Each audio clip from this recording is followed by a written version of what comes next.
Olá, queridos irmãos e irmãs em Cristo, tudo bem? Olha, faz tempo que eu não consigo postar nada aqui no canal. Alguns que mais próximos de mim sabem que esse ano eu tirei o ano para tratar de questões pessoais, precisava desse tempinho, mas é sempre uma alegria poder postar algo aqui no canal, falar sobre vida cristã, sobre a vida pessoal, sobre a vida, sobre a música, sobre engenharia. Eu espero, com a graça de Deus, mesmo com esse ano que eu estou cuidando de coisas mais da minha vida particular, poder de vez em quando tratar sobre alguns assuntos aqui que são bem interessantes. Hoje eu quero falar com vocês sobre uma história muito interessante que aconteceu aqui no nosso país, no Brasil, e que poucos, principalmente do meio reformado, conhecem essa história, que é a história do Lutero Tupiniquim, ou o Lutero sertanejo, E eu queria te indicar, antes de tudo, 3 livros. 2 deles eu tive o prazer de ler, mas não tenho a edição. É muito difícil de encontrar, talvez você vai encontrar em alguns sebos, com muita sorte, que é Januário Antônio dos Pés Formosos, e o outro livro é Um Judeu Errante no Brasil. O terceiro livro que eu posso te indicar, eu tenho essa edição, tá? Está aqui comigo, já está esgotado, nós estamos aguardando aí a publicação de uma nova edição, que é esse livro aqui, ó, Nogueiras no Riacho do Sangue,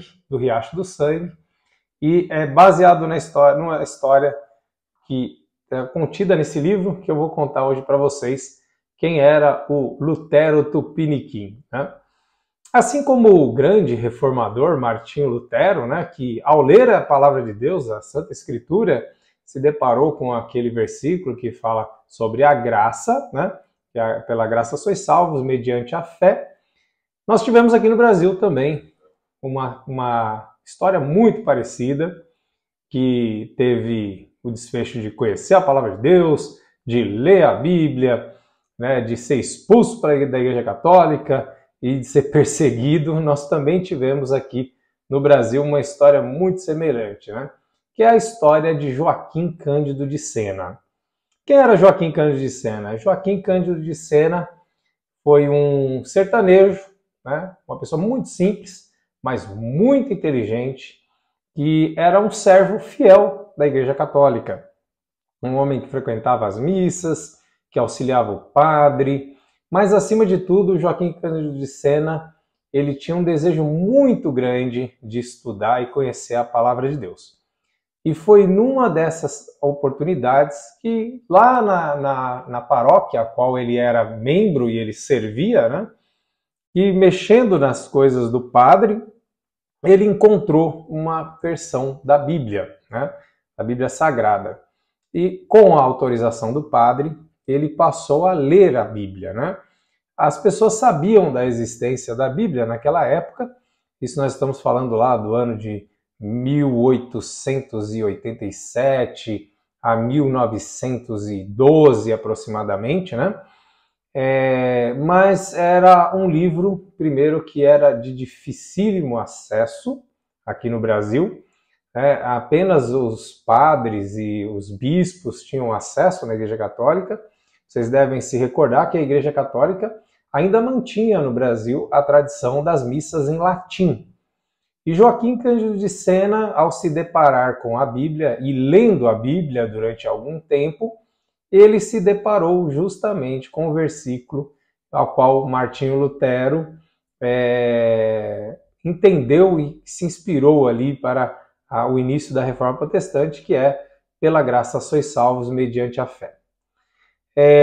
Joaquim Cândido de Sena, ele começou então a questionar o padre sobre as questões que ele via ali na Bíblia e a prática da Igreja Católica, E em dado momento o padre disse para ele que a Bíblia era difícil até para ele, que era padre, imagina para um leigo, E ali começou uma grande disputa de Joaquim Cândido de Sena com o pároco local, Passado algum tempo, Joaquim Cândido de Sena acabou saindo da Igreja Católica e começou ali por conta própria a estudar a palavra de Deus, quando um missionário presbiteriano ficou sabendo da história de Joaquim Cândido de Sena e o procurou para falar sobre o Evangelho, né?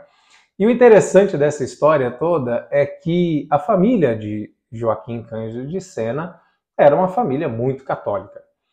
E em dado até certo ponto, a família entendia que Joaquim Cândido de Sena estava louco, né? Estava esclerosado e não estava dando muita importância para as coisas que Joaquim Cândido de Sena estava aprendendo sobre a palavra de Deus.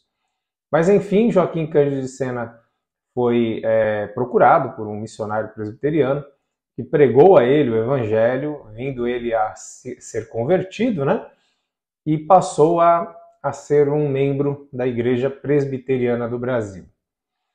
Mas o interessante dessa história é que Joaquim Cândido de Sena passou por algumas perseguições ao longo desse processo, né? E a mais contundente de todas foi no momento da sua morte, né? Joaquim Cândido de Sena veio a falecer e a família, então, muito católica, decidiu por sepultá-lo no cemitério da cidade. E chegando ao cemitério, o pároco local não permitiu o ingresso do corpo, né, de Joaquim Cândido de Sena naquele cemitério, dizendo que ali não se enterrava hereges. E aí a família então decidiu levar o corpo para ser sepultado na cidade vizinha. Chegando na cidade vizinha, a notícia já havia chegado antes e as freiras que administravam aquele cemitério também proibiram o sepultamento e o ingresso do corpo ali naquele cemitério, dizendo que ali era solo sagrado e que não se enterrava hereges. Indo para a terceira cidade, a mesma situação.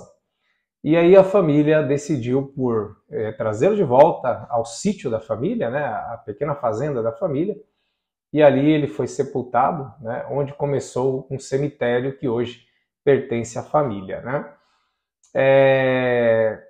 O interessante é que dessa história de Joaquim Cândido de Sena, na última contagem haviam 20 pastores presbiterianos pelo país, uma centena de presbíteros, músicos, em torno de 25 igrejas presbiterianas que foram fundadas, né, em diversos estados, né, no interior de São Paulo, no Grande ABC, oriundo de descendentes aí de Joaquim Cândido de Sena. E após essa negativa da Igreja Católica, né, de sepultar o corpo em 3 cidades diferentes, né, a família acabou se revoltando com a Igreja Católica, né, e procurou se atentar para a mensagem pregada por aquele missionário, né, Natanael Cortés, um pastor presbiteriano, e vindo a conversão todos ali da família, né? Uma família que passou por grandes perseguições também. Depois a gente vai poder tratar um pouco mais dessa história, mas houveram casos assim de tentativa de roubar as filhas, né, de Joaquim Cândido de Sena, de levar embora, de assassinar e tudo mais que vocês possam imaginar. E foi uma história que se passou aqui no Brasil e teve grande relevância para o meio protestante e para a Igreja Presbiteriana do Brasil, né? São alguns dos descendentes de Joaquim Cândido de Sena, alguns nomes interessantes da Igreja Presbiteriana do Brasil, como o reverendo Ageu Cirilo de Magalhães Júnior, o reverendo Estênio Márcios, o reverendo Edilson Botelho Nogueira, Hélio Nogueira Castelo Branco, Alcides Nogueira, Fulton Nogueira, Alexandre Nogueira Idas e muitos outros aí que hoje exercem o pastorado e alguns que já faleceram, né? Uma história muito legal que, se você ler lá o livro, aqui, Nogueiras do Riacho do Sangue, você vai poder conhecer essa história que foi um marco na evangelização de muitas cidades aqui do Brasil através dos descendentes de Joaquim Cândido de Sena. Mas quem são os descendentes de Joaquim Cândido de Sena, como eu já falei, né? Pela graça e misericórdia de Deus, eu sou um, né? Eu sou bisneto de Joaquim Cândido de Sena, a família Nogueira, né?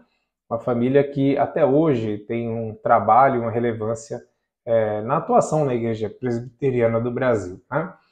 E isso é prova de como Deus, né, ao longo da história, por meio da sua palavra, a palavra escrita, a Bíblia, né, ele vem a convencer, a converter e a trazer pecadores para a sua graça, né? Então fica aí um registro da história sobre o Lutero Tupiniquim. Um grande abraço, que Deus te abençoe.